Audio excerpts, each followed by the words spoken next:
This man, Robert Fortune, is said to be one of those who in the 19th century contributed to make Great Britain the world's greatest power.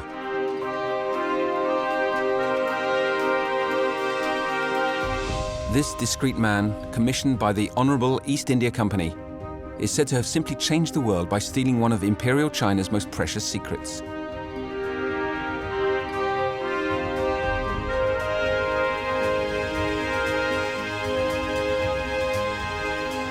Many things were said about Robert Fortune, his boldness and the dangers he braved, about his crime, often considered as the first industrial theft in history.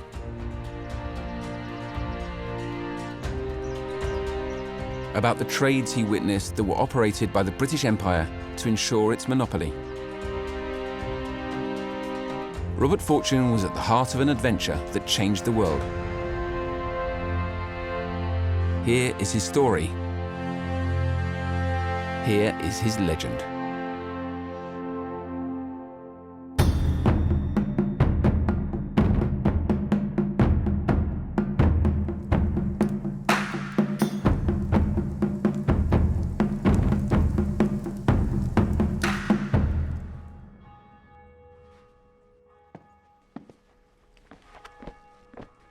Robert Fortune was a botanist and a plant hunter. He was the son of a farmer. He was from a class that typically wasn't given an education, but he was originally Scottish, and there was mandatory schooling in Scotland, so everybody got an education.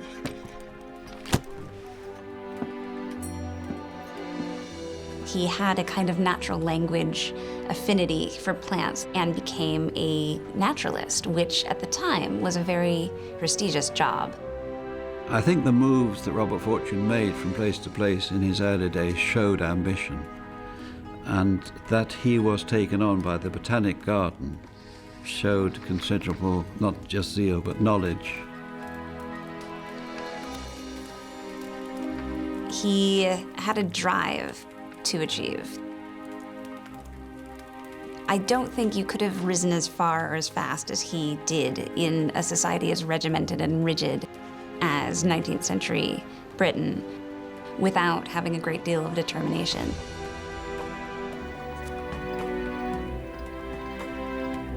In this account of my journey, my object is to peep into the Celestial Empire.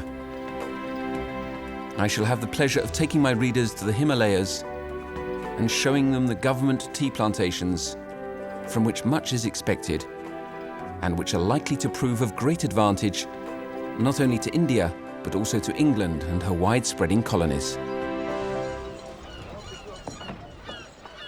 So the East India Company came to Robert Fortune. He had one quality that no one else in Britain had, and that is he had been plant hunting in China before. He was the world's leading expert on the plants of China. Fortune was given a list of items that the East India Company wanted. But the most important item on the shopping list were the finest green and the finest black tea seeds. So his job was to go to the best green tea areas and the best black tea areas, collect seeds, collect clones, and bring them back to India. The idea being that India would be a tea garden for the company and would save them from their own financial woes.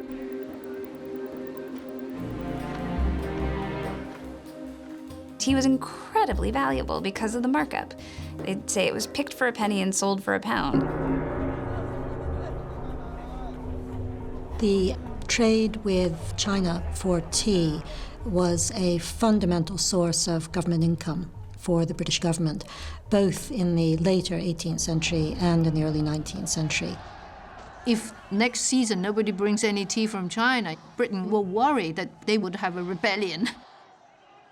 So tea was becoming something that of great financial and social, political importance to the British government. Tea was such a fashionable drink in Britain, and tea couldn't be grown in Britain. So where was it grown? It was grown in a foreign country. What could we do about getting it grown under our own control? The East India Company was the greatest corporation in world history.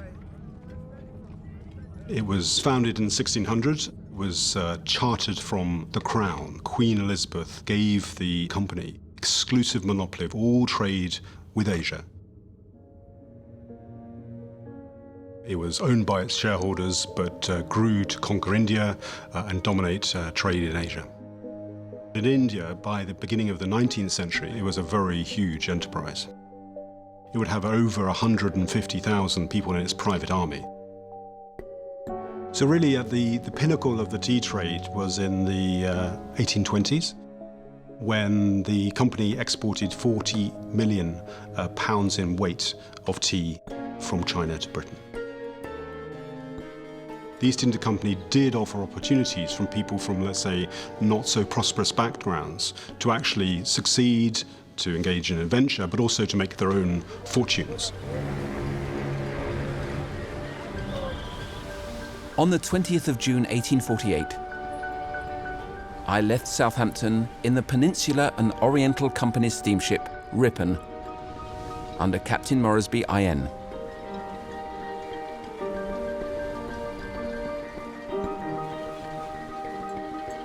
Having shown that tea can be grown in the Himalayas and that it would produce a valuable and remunerative crop, the next great object appears to be the production of superior tea by means of fine varieties and improved cultivation. It was well known that a variety of the tea plant existed in the southern parts of China from which inferior teas only were made. That being more easily procured than the fine northern varieties from which the great mass of the best teas are made. I landed in Hong Kong on the 14th of August. Having nothing to detain me in Hong Kong, I took the earliest opportunity of going northwards to Shanghai. Shanghai actually was a little marshy village, so it wasn't anything important at all in Chinese history. China basically gave the British a settlement, a huge chunk of land, and say, you go and live there and do business there. You really have to say it was the Western merchants who turned Shanghai into what it is today.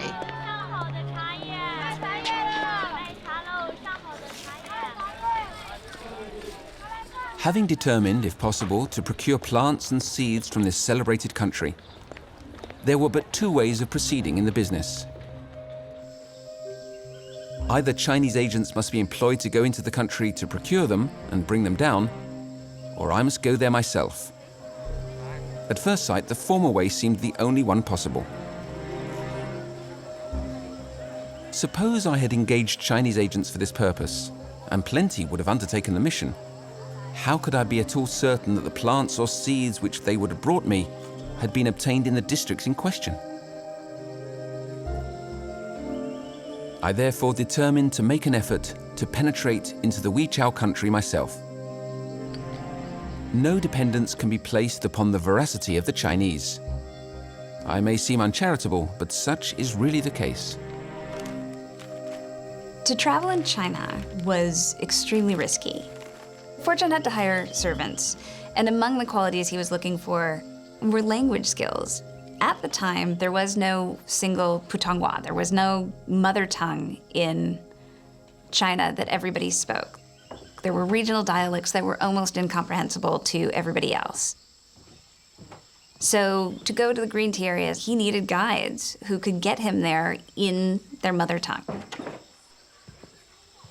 China's a very large place, and it's a very diverse place. And one way that the emperor had of making sure everybody considered themselves Chinese was to make them all dress the same way.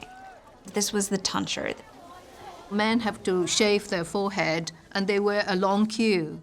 See, that's not Chinese, that's Manchu, but as a symbol of submission, you have to wear that. If you don't wear that, it's death penalty. So what Fortune did was he took on this haircut.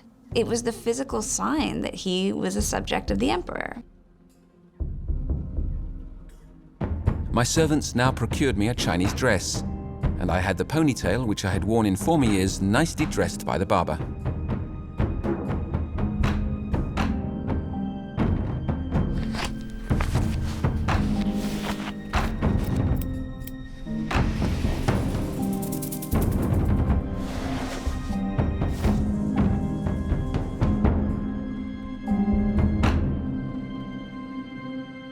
Now, he doesn't look Chinese. Yet, all it took was saying, I'm from a faraway place, beyond the Great Wall. Beyond the Great Wall was synonymous with being from the farthest imaginable place on Earth. If he was from beyond the Great Wall, he was just a Chinese person from very far away.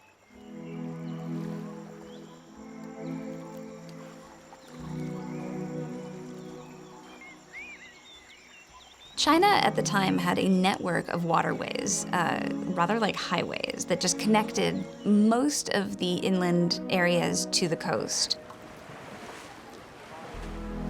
It was very easy to get around by boat. These canals, some of them were natural, some of them were dug by coolie labor hundreds of years before in massive state projects. The boat was strongly built, flat-bottomed and very sharp, both fore and aft. The tide and wind were both fair, so that we glided up the river with great rapidity. It was a beautiful autumnal day, and the scene altogether was a most charming one. Buddhist temples and pagodas were observed here and there, rising above the trees. It formed a striking feature in the landscape and reminded me of the borders of England and Scotland. There were moments of joy for Fortune traveling in China, moments where he saw things that he thought were stunningly beautiful or exceptional, and like any traveler. But I think overall, he was fatigued and frustrated much of the time. He was alone. He had no one to talk to. It doesn't sound like he was happy on a day-to-day basis.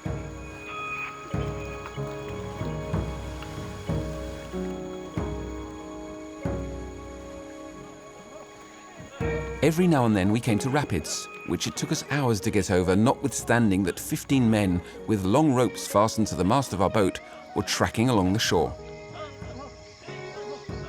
Nothing shows so much as this the indefatigable perseverance of the Chinese. When looking upon a river such as this, one would think it is quite impossible to navigate it, yet even this difficulty is overcome by hard labor and perseverance.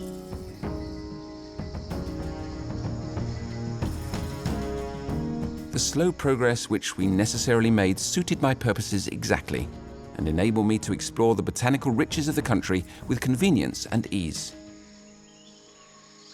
And for Fortune, time in the wilderness, time alone to look at plants and study them and explore nature was, I think, his passion. His real life's work was to be out among plants. And so these were moments of exquisite joy for him.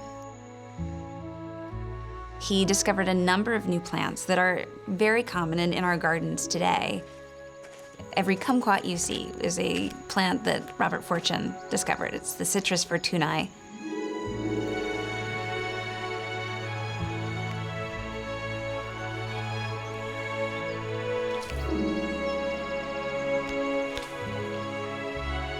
Plant hunters were considered adventurers, but knowledgeable ones, people going out to risk their lives to find exciting new plants for people back home. They had the skill of spotting something different. Over 200 common garden plants in the United Kingdom were introduced by Robert Fortune, like jasmine, like honeysuckle, like the rhododendrons and the azaleas.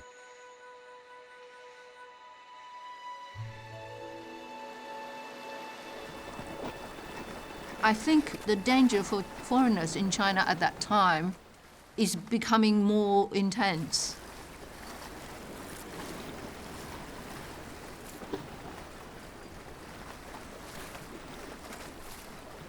The rules were that Westerners couldn't go anywhere beyond the treaty ports without being at risk of their lives.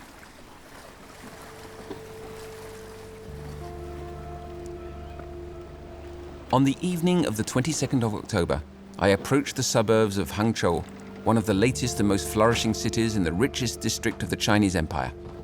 The Chinese authorities have always been most jealous of foreigners approaching or entering this town. The river, Qiantangjiang, which rises amongst the green tea hills of Wuyi and one of its branches to the northern side of the Bohua Mountains, was on the opposite side of the city between 5 and 6 miles. chair was soon ready for me to proceed on my journey. Before leaving Shanghai, when consulting the map and fixing my route, I asked if it were possible to get to the mouth of the Hangzhou River without actually passing through the city itself. Both my men informed me that this was quite easy. After traveling in this way for about a mile and expecting every moment to get out into the open country, I was greatly surprised by finding that I was getting more and more into a dense town. For the first time, I began to suspect my servants were deceiving me, and that I was to pass through the city of Hangzhou after all. These suspicions were soon confirmed by the appearance of the walls and ramparts of the city. It was now too late to object to this procedure. Hangzhou was the capital of the Song dynasty, one of the greatest dynasties of Chinese civilization. It was much more Chinese, much more cultural, had more intellectuals. So in other words, in Hangzhou, you are easily recognized. Foreigners were not supposed to go there. Take things calmly and never lose your temper should be the motto of everyone who attempts to travel in China. These were the principles on which I generally acted, but in the present instance, I was not allowed to carry them out to the fullest extent. He was very nervous. He was highly aware of his vulnerable situation. You're really not supposed to go to Hangzhou. So you must have some sort of excuse and have Chinese people like a comprador who can explain to local people, oh, don't worry, we're coming from Shanghai, we have a letter from the magistrate of Shanghai, whatever. You could lie about anything because they wouldn't know.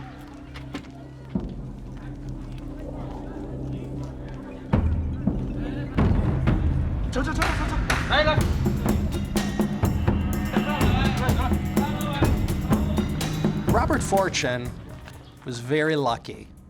Violence in China at that time was very random. It could happen at any time.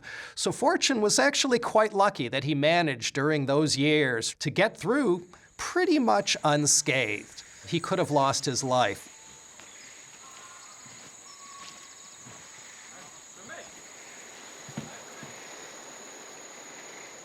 My fellow passengers, who were chiefly merchants and servants, were quiet and inoffensive. Indeed, they did little else but loll in bed and sleep, except when they were eating or smoking. One of them was a confirmed opium smoker, and the intoxicating drug had made him a perfect slave. So, opium is a tremendous problem in China.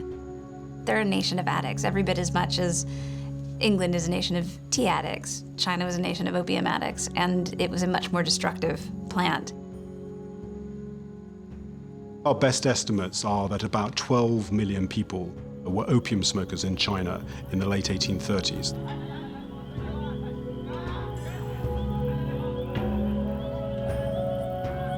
The British began to encourage the cultivation of opium in India with a specific purpose of enabling their trade with China.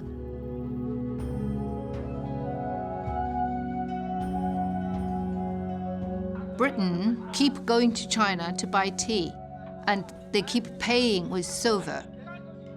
So they ran out of silver in the end by the 1820s. So they wanted to find out something the Chinese would buy with silver so they can get some of the silver back. What Britain's opium trade did is it enabled a small spark to grow into a big fire.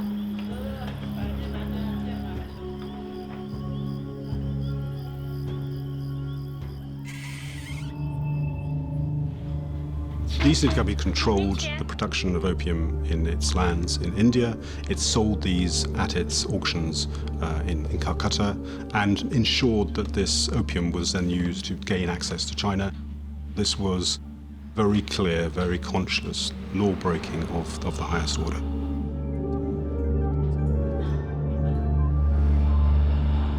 The East India Company was clearly the biggest drug dealer in world history.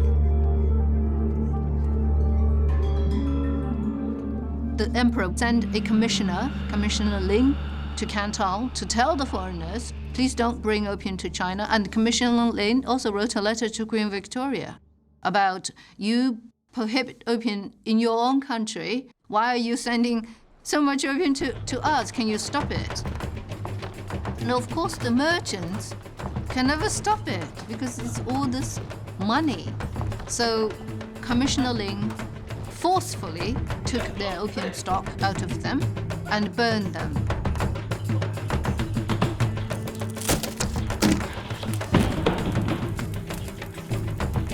The first Opium War really broke out in 1839. It was a response by the British state, who sent in British forces to, in a sense, protect free trade. So you could say that in the end, the Opium War began because of tea. It's a dispute about tea. And of course, China lost the war.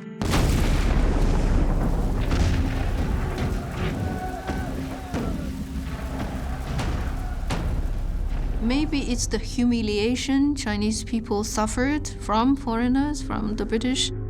I think they developed a hatred for foreigners.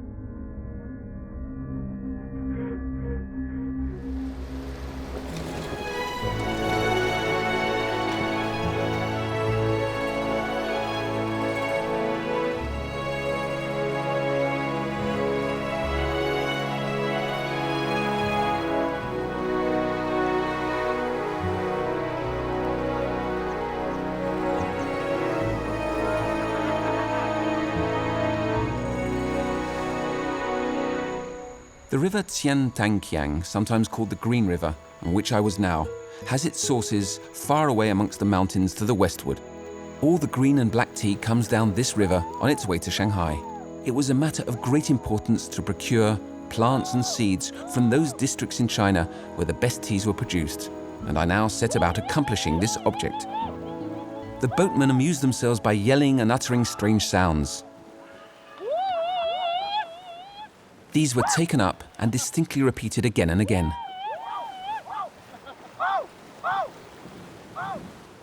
The Chinese have strange prejudices and opinions about this place. They told me that the spirits of men after death often chose to dwell amidst this wild and beautiful scenery. And they said it was they that now repeated these sounds and echoed them from hill to hill.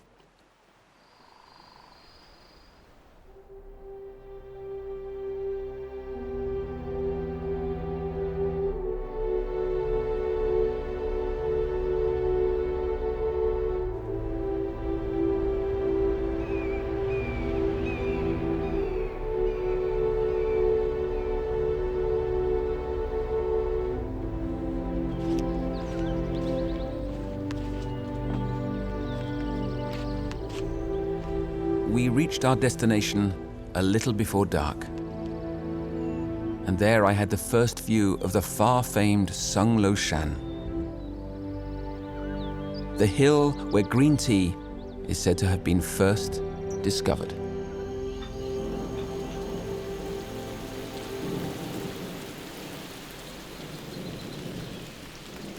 For 3 days the rain fell incessantly, and it was also very cold.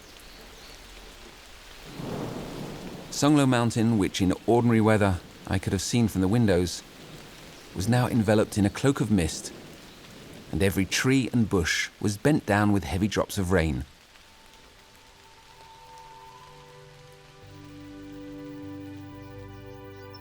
At last, on the 4th day, the clouds cleared away, the sun shone out again with his usual brilliancy, and the whole face of nature wore a cheerful and smiling aspect.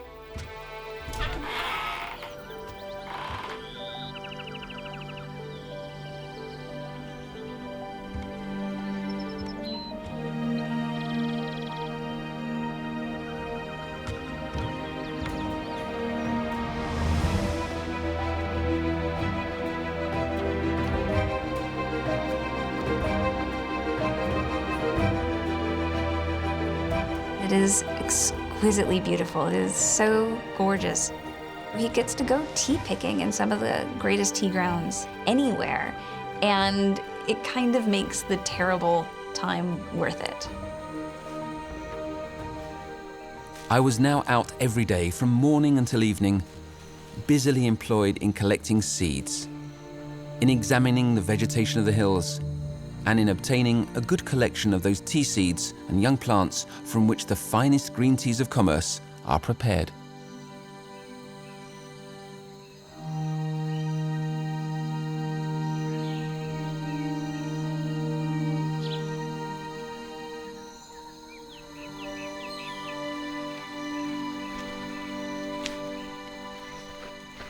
I observed that the natives never took many leaves from the weaker plants, and sometimes passed them altogether in order that their growth might not be checked. The natives always take care to have the plants in a strong and vigorous condition before they commence gathering. The best part of the tea bush was the flush, the bud, and the two top leaves.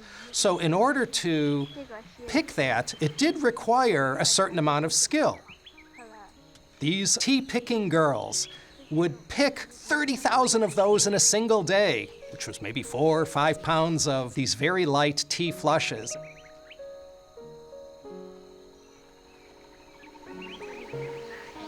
When she saw I was in earnest, she went out to the tea plantations and brought me some young plants which she begged me to accept. I felt highly pleased with her gratitude and gladly accepted the plants, which increased my store very considerably.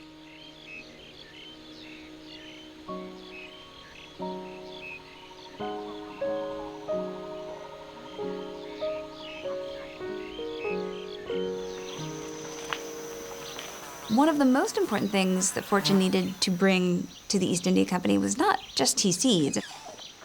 He needed the recipe for tea. It's not an obvious recipe. If you see a tea plant, you would not know how to get that into a teacup. It's not a pick and eat fruit. It's not an apple. It's a highly processed product. When the leaves are brought in from the plantations, they are spread out thinly on flat bamboo trays in order to dry off any superfluous moisture. They remain for a very short time exposed in this manner. In the meantime, the roasting pans have been heated with a brisk wood fire. A portion of leaves are now thrown into each pan and rapidly moved about and shaken up with both hands. They are immediately affected by the heat, begin to make a crackling noise and become quite moist and flaccid, while at the same time they give out a considerable portion of vapor. They remain in this state for 4 or 5 minutes and then are drawn quickly out and placed upon the rolling table. The object being to get rid of a portion of the sap and moisture and at the same time to twist the leaves. These balls of leaves are frequently shaken out and passed from hand to hand. Having been thrown again into the pan, a slow and steady charcoal fire is kept up and the leaves are kept in rapid motion by the hands of the workmen. Sometimes they're thrown up upon the rattan table and rolled a second time. In about an hour, the leaves are well dried and their colour has become fixed.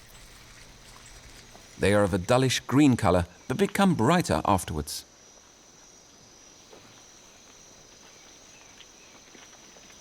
Did Fortune think he was a spy? At the time, going undercover, going where he wasn't allowed by law, I believe he must have just considered it the perils of the job and the way he got things done, less than he was somehow committing this clandestine act. Whatever he took, I would like to call steal. It was to stop China's monopoly over tea and stop Britain's dependence on China. So in that sense, it is theft. It's industrial and commercial espionage. So Sunglo Mountains were the fulfillment of the first year of his travels. Fortune considered himself extremely successful. He had plants, he had seeds, he had everything he could possibly want. He really thought it was a home run. He was going to give the company everything they needed, that this was all he needed to do. He was going to ship it off to India, and the green tea part of his mission would be complete.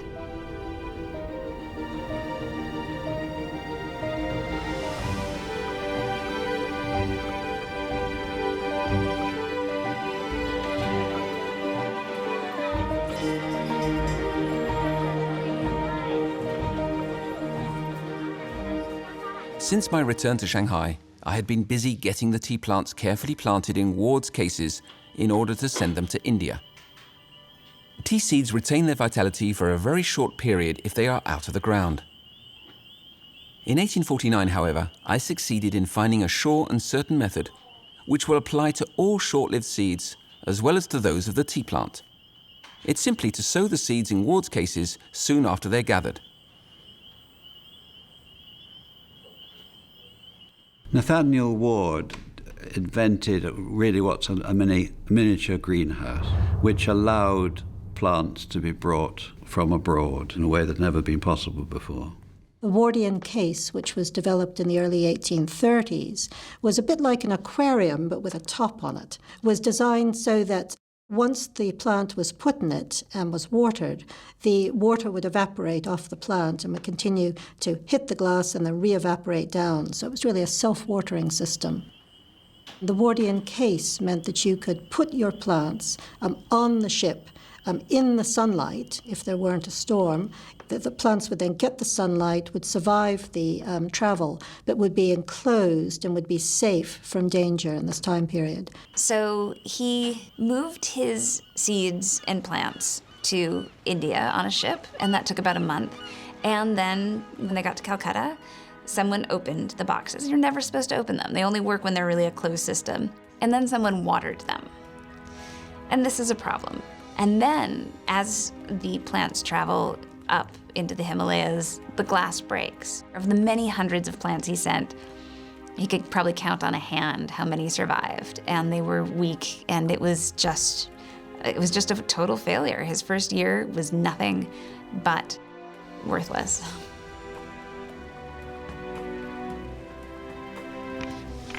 It gets very small shrift in his book. It's basically a paragraph.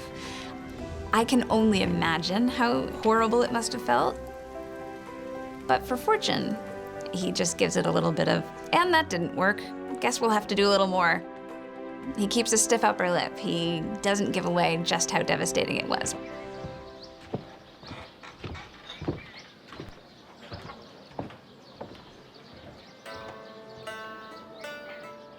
I was not quite satisfied with the result of my journey. I did not like the idea of returning to Europe without being perfectly certain that I had introduced the tea plant from the best black tea districts of China into the government plantations in the northwestern provinces of India. At the time, the scientific community believed green and black tea were entirely different species. Confusingly enough, they didn't grow in the same place. Fortune needed to learn all of that. I made preparations for another and perhaps still more important journey to the fine black tea country of Wuyi. Although one of my men had brought me a fine collection of tea plants and seeds from the celebrated black tea country, I confess I felt it would be much more satisfactory if I could visit the district myself.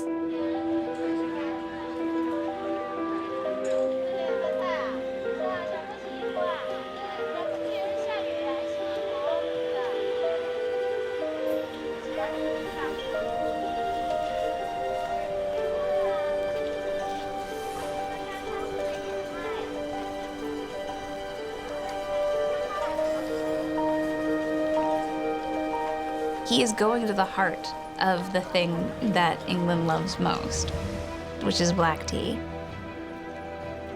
And he is struck dumb by how beautiful it is.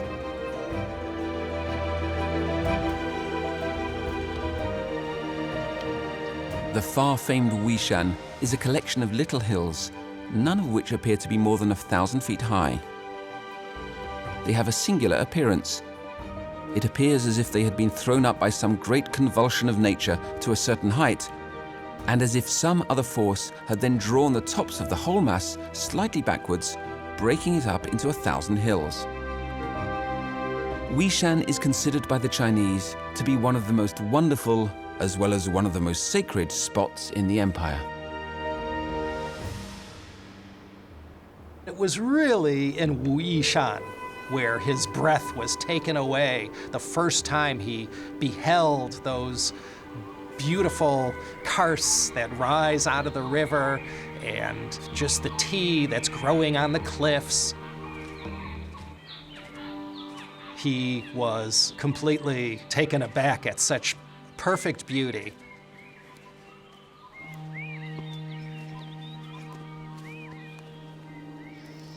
There is a tea shop for the refreshment of those who are toiling up or down the mountain.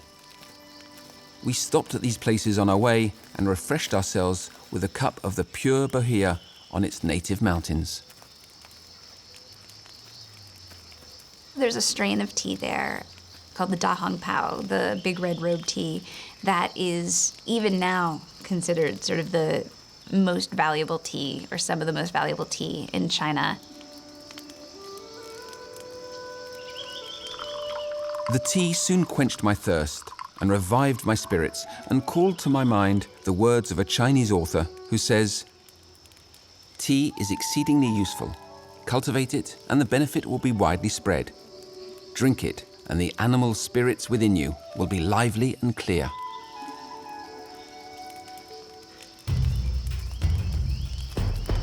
So he was at a place where there was coolie labor moving goods up and down these routes in China at all times.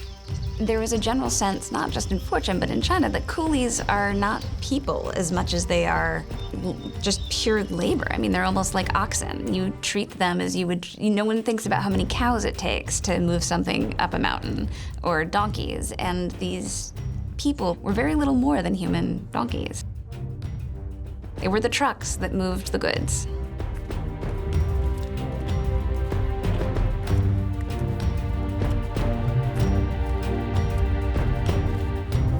Coolies is a translation of hard labor. It's been turned into a Western word. Coolies, they have no land, they have no possessions, and they sell their labor.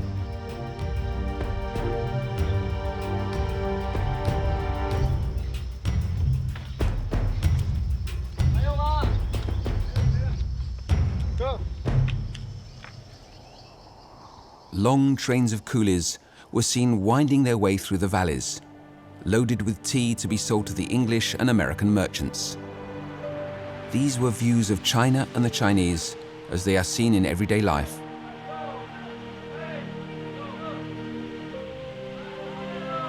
In the distance, they resembled a colony of ants on the move.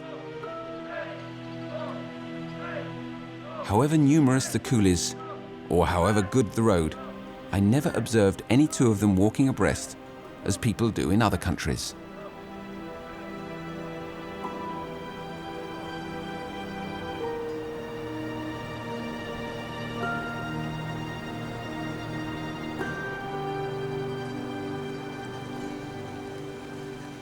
Crossing these mountains is no child's play. In calculating my distances, I had not taken into consideration the many hills and mountains we had to cross on our way, which not only impeded our progress, but made the road much longer than it appeared on the map.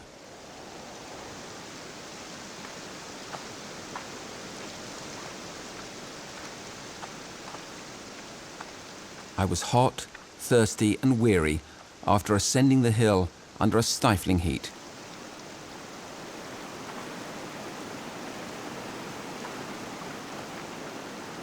And I begged to be accommodated with food and lodgings.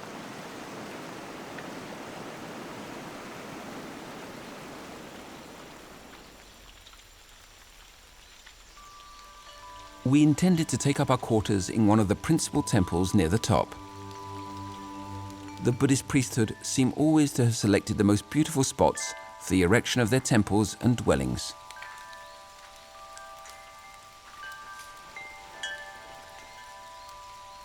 He's welcomed into this tea district. This was not a place where he was threatened. It was probably a moment where he was perhaps safest in all of China. In truth, the good priests seem to pay more attention to the cultivation and manufacture of tea than to the rites of their peculiar faith.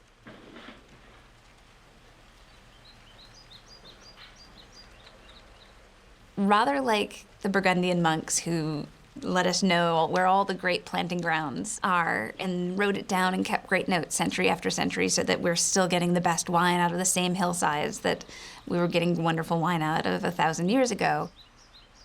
Tea had the same kind of provenance. The same hillsides produced the most wonderful terroir, and they produced the best tea, and the monks were the ones who preserved that knowledge.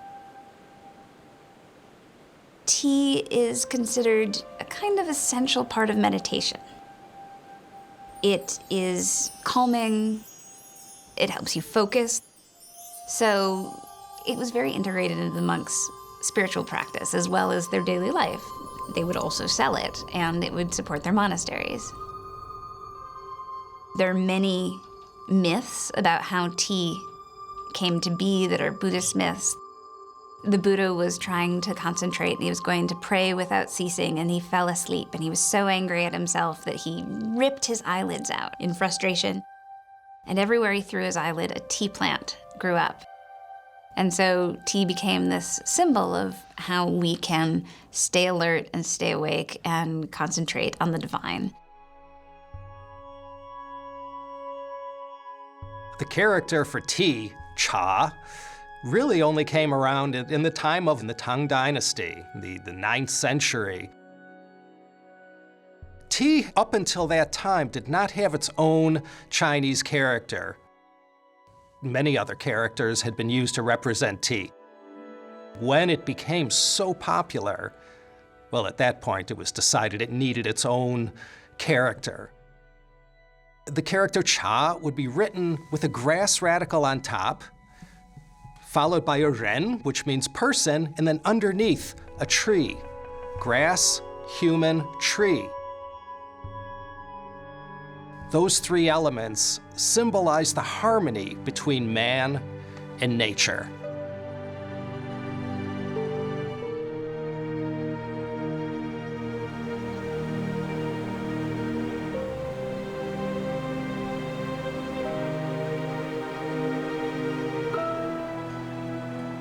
I now bade farewell to the far-famed Wuyi, certainly the most wonderful collection of hills I had ever beheld.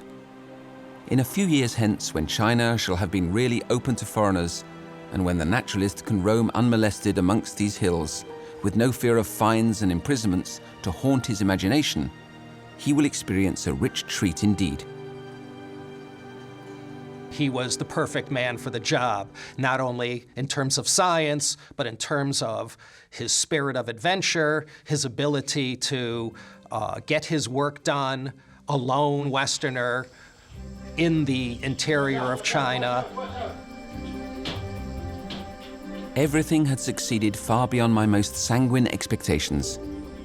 Nothing therefore remained for me to do except to pack my plants and proceed on my voyage to India. Now, however, having been on Wuyi itself, and over a great deal of the surrounding country, and having dried specimens of all these plants before me, I believe that the Wuyi plant is closely allied to the Thea viridis, and originally identical with that species, but slightly altered by climate. The plants of Wuyi and Wuyi are the same species. Thea boea too may have originally sprung from one and the same species. On the closest examination, I was only able to detect very slight differences, not sufficient to constitute a distinct variety, far less a species, and in many of the plants these differences were not even visible.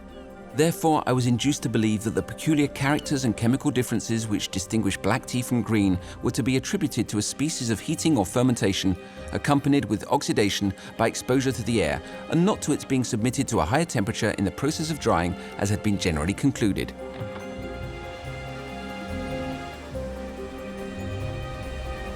The northeast monsoon was now blowing steadily along the coast of China. This being a fair wind, all sail was set, and in 4 days we anchored in the Bay of Hong Kong. We at once went onwards in the steamship Lady Mary Wood and arrived at Calcutta on the 15th of March.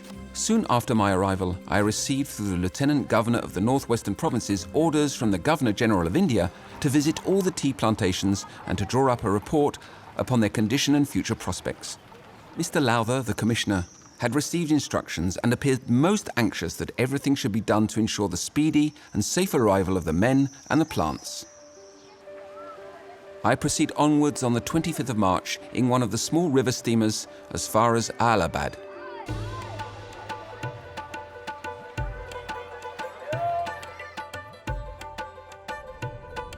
On the evening of the 19th, I left Allahabad in a government carriage to Saharanpur.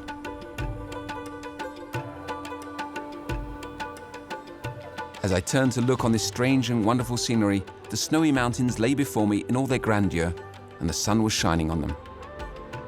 To say that they rose far above the clouds conveys no idea of their height, for I was above the clouds on the spot where I stood.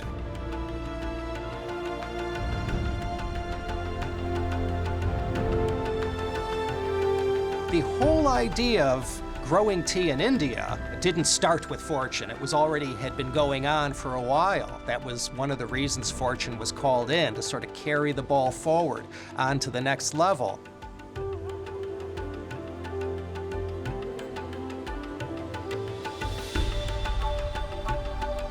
As a result of this mission, nearly 20,000 plants from the best black and green tea countries of central China have been introduced to the Himalayas.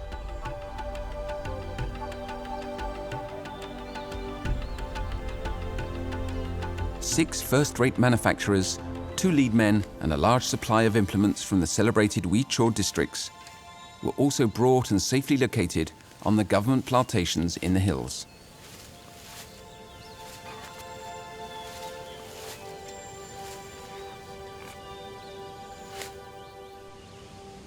I mean, Robert Fortune is the father of modern tea plantations outside of China.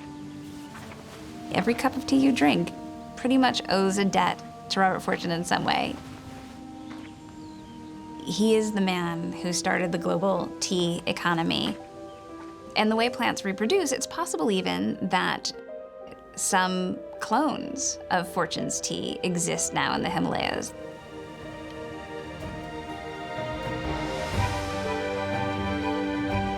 The theft of tea clearly had consequences both in China and overseas. I mean, paradoxically, in China, clearly it was the breaking of this monopoly that China had of the production of tea, and it sort of contributed to that decline which China was undergoing really from the beginning of the 19th century.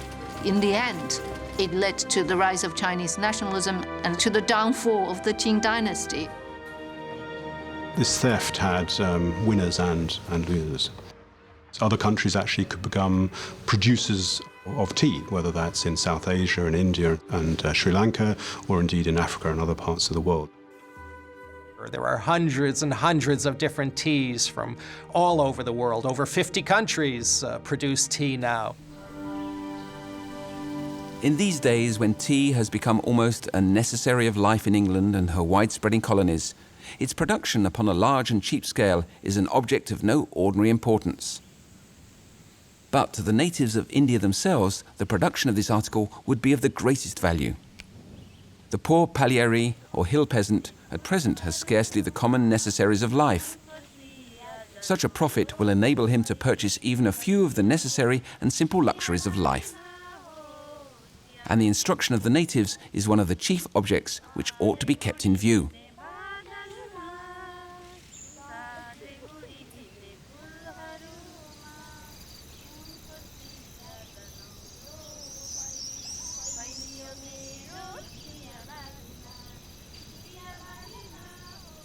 Robert Fortune's life was a tremendous success for him because he was able to retire at about 50 after 20 years of travel with a terrific reputation, and one assumes quite a lot of money.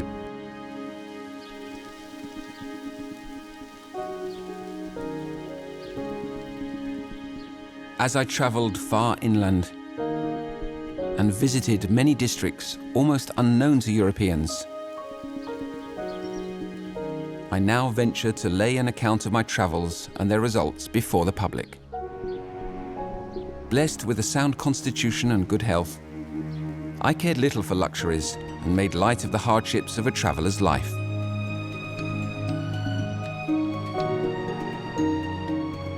New scenes, new countries, and new plants were day by day spread out before me and afforded gratification of the highest, purest kind.